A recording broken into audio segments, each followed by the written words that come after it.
Assalamualaikum warahmatullahi wabarakatuh. Kami dari kelompok 3 yang beranggotakan 2 orang, yaitu Muhammad Fajar Gumilang dan Silvana Dewi. Kami akan membawakan materi yaitu perbedaan muhkam dan mutasyabih.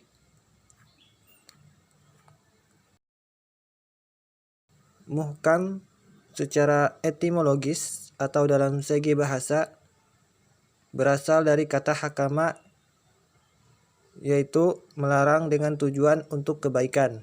Muhkam diartikan sebagai perkataan yang kokoh, fasih, dan dapat membedakan antara salah dan benar, juga antara kejujuran dan kebohongan. Inilah yang dimaksud dengan pengertian muhkam secara umumnya. Lalu untuk mutasyabih secara etimologis diambil dari kata at-tasyabih atau artinya keserupaan, yakni keserupaan atau kesamaran antara dua hal. Dikatakan pula mutasyabih adalah mutamatsil atau sama dalam perkataan dan keindahan. Jadi tasyabuh al-kalam adalah kesamaan dan kesesuaian perkataan karena sebagiannya membetulkan yang lain dalam pengertian ayat-ayatnya satu sama lain saling serupa dalam kesempurnaan dan keindahannya.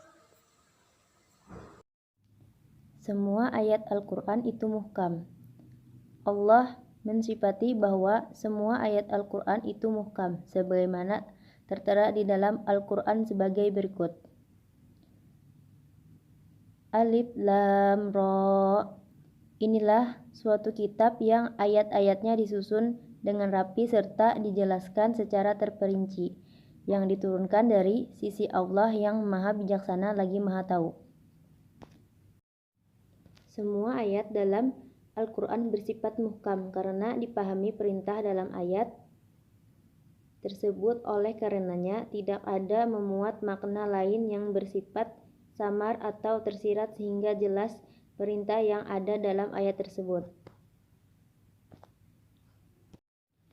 Ayat mutasyabih. Ayat mutasyabih adalah ayat yang memiliki sifat samar dan tidak bisa dipahami secara langsung karena maknanya bisa lebih dari satu. Oleh karena itu, ayat ini perlu tafsiran atau ayat lain sebagai penjelasan untuk mengetahui makna dari ayat itu sebenarnya. Perbedaannya adalah muhkam adalah ayat yang mudah diketahui maksudnya, sedangkan mutasyabih hanyalah diketahui maksudnya oleh Allah sendiri. Muhkam adalah ayat yang hanya mengandung satu wajah, sedangkan mutasyabih mengandung banyak wajah. Muhkam adalah ayat yang maksudnya dapat diketahui secara langsung tanpa memerlukan keterangan lain, sedangkan mutasyabih tidak demikian, ia memerlukan penjelasan dengan menunjukkan kepada ayat-ayat yang lain.